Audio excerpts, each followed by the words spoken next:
Hello friends, Lulu the library lady here. Let's see what adventure the library has for us today. Today's Thanksgiving storytime adventure is Fall Family Fun with the Berenstain Bears. This is book 2 of a 2-book set by Stan and Jan Berenstain. Today's is the Berenstain Bears and the prize pumpkin. First prize, second prize, third prize, or none. At Thanksgiving time, more than a contest is won.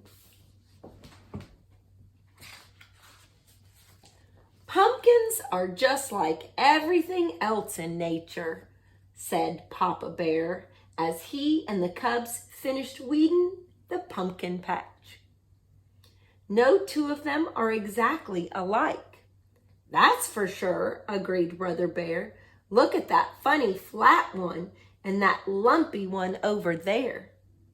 Then there was the giant, which is what Papa had named one that just seemed to be getting bigger and bigger. Why is it that no two things are exactly alike? Asked Sister Bear.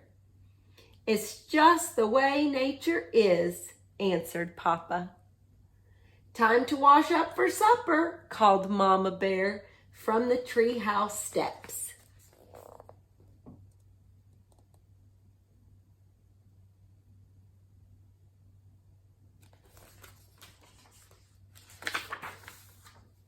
What about Queenie McBear's twin brothers? Asked Sister. They certainly look a lot alike, said Papa, but I've noticed that Mrs. McBear can tell them apart quite easily. In you go, said Mama, shooing her family into the house. But Sister didn't go right in. She stood on the stoop for a moment and looked out over bear country.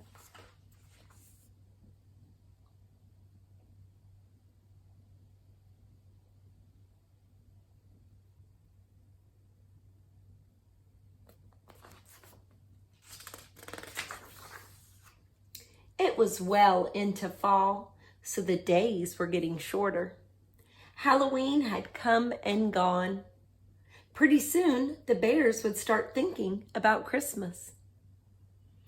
But right now, bear country was aglow in the setting sun. Farmer Ben's well-kept farm looked especially fine with its baled hay, corn shucks, and pumpkins casting long shadows. I guess nature's pretty amazing, Sister said as she looked out over the beautiful scene. It's the most amazing thing there is, said Mama. Come on now, in you go.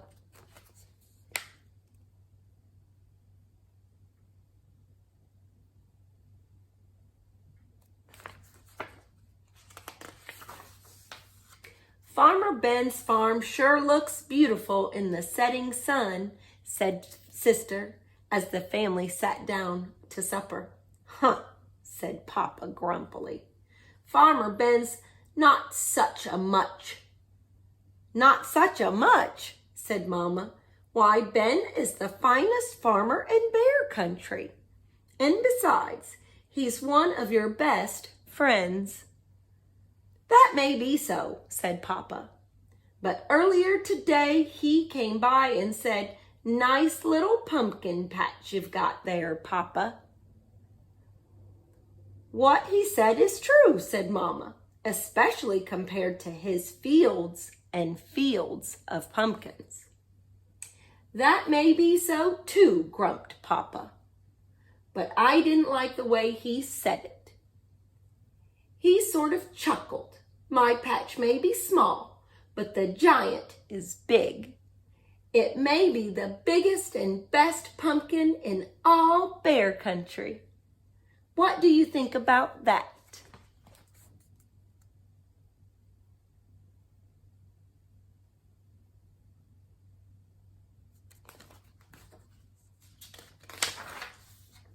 I think you're being oversensitive, said Mama.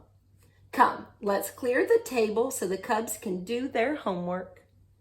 Brother and sister sighed as they spread their books out on the table. What's that all about? Asked Papa. Oh, I was just thinking, said Brother. With Halloween over and Christmas almost 2 months away, there's nothing to look forward to. That's right, added Sister. Nothing except lots of homework. Oh, is that so? Protested Mama Bear.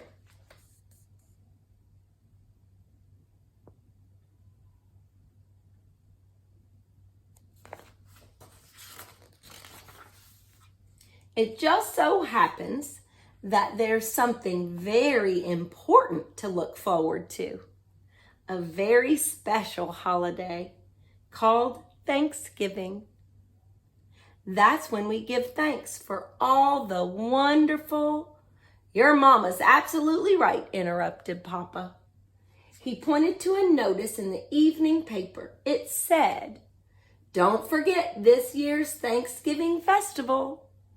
Entry blanks for the big pumpkin contest available at City Hall." Thanksgiving's a very important holiday, especially this year, because we're going to enter the giant in the pumpkin contest and beat the pants off Farmer Ben.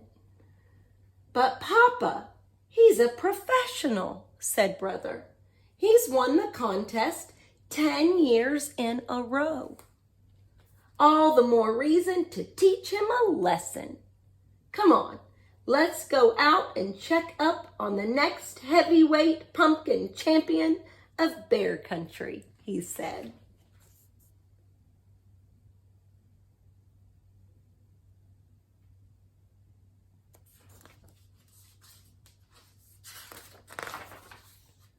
Now it was Mama's turn to sigh.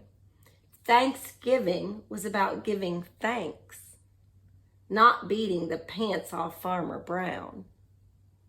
Isn't it a beauty? Papa said after they admired the giant. Across the road they could see a field of Ben's pumpkins. There were lots of fine ones, but none that measured up to the giant.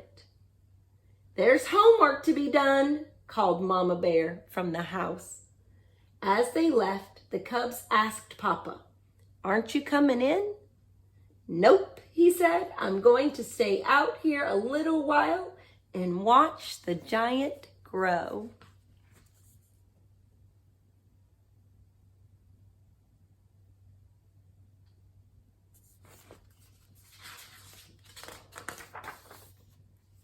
And grow it did. It grew bigger, rounder, and oranger every day. When Papa and the cubs went to City Hall to get an entry blank for the contest, they saw the place where the winning pumpkin would go on display. "We can't lose," said Papa. In their mind's eye, they could see their pumpkin in the place of honor. Mama tried to remind them what Thanksgiving was really about. But every time she did, Papa would interrupt. "You'll have to excuse me, my dear," he'd say. "It's time to water the giant." He not only watered it on a regular schedule and gave it special plant food, but he also covered it with a blanket at night and tucked it in against the cold.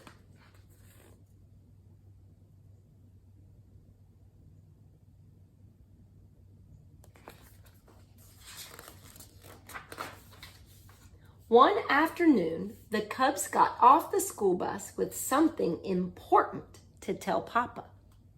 But they were stopped in their tracks by what they saw. He was talking to the giant. Mama explained that Papa had bought a book from the swindler Raffish Ralph about how to encourage your plants to grow by talking to them. "Well," said Brother, "I don't suppose it can do any harm." "It sure could harm his reputation," said Sister, "if anybody saw him talking to a pumpkin." Papa," Brother said, "a cub at school told me he went on a class trip to Ben's farm and saw some pretty big pumpkins, especially one really big one that Ben calls the monster." "We've got to get a look at it," said Papa.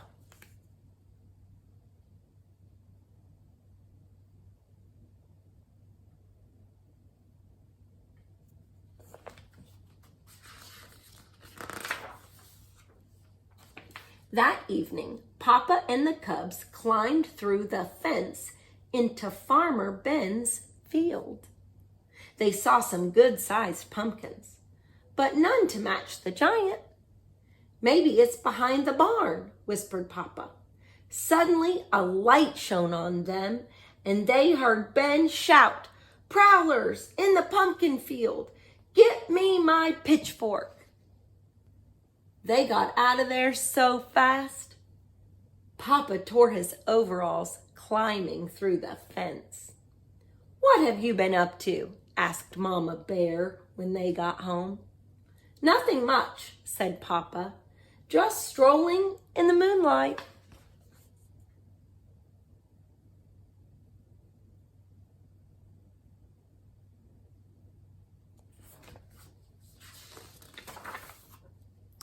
The weekend before Thanksgiving arrived, and it was time for the big festival. The Bear family got there just in time. The pumpkin judging was about to begin. There were many fine pumpkins in the contest, but Papa was sure that none could measure up to the giant until he saw the monster. It was at least as big and round and orange as his pumpkin, and maybe, just maybe, a little bigger, rounder, and oranger.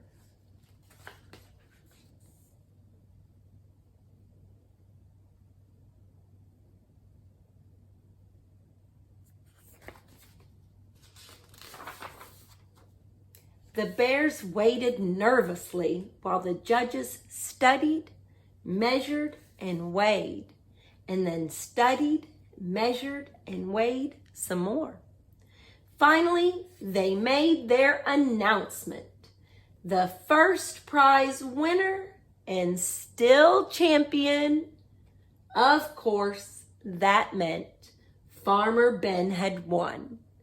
It was close. It turned out that Ben's monster was just a little bigger, rounder, and oranger than Papa's giant. But that wasn't the worst of it. The giant didn't even come in second. A beautiful pumpkin grown by Miss McGrizz won second prize. The giant came in third. Papa and the cubs were crushed and very quiet as they pushed their third prize winner home.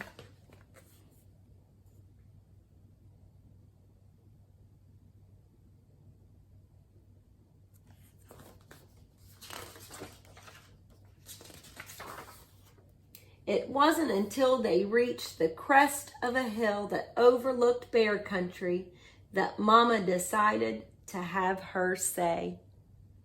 "I know you're disappointed, but third prize is nothing to be ashamed of. Besides, Thanksgiving isn't about contests and prizes. It's about giving thanks. And it seems to me that we have a lot to be thankful for." Perhaps it was Mama's lecture, or maybe it was how beautiful bear country looked in the sunset's rosy glow. But whatever the reason, Papa and the cubs began to understand what Mama was talking about.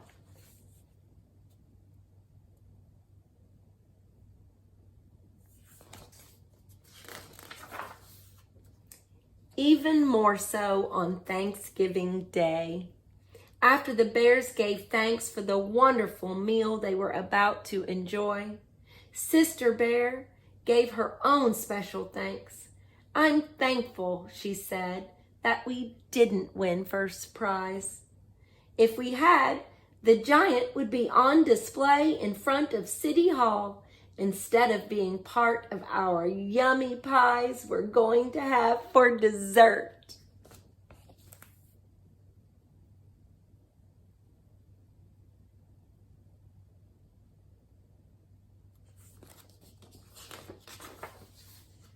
And the laughter faded, and the bears thought about the blessings of family, home, friends, and neighbors. They knew deep in their hearts that there was no question about it. Indeed, they did have a great deal to be thankful for.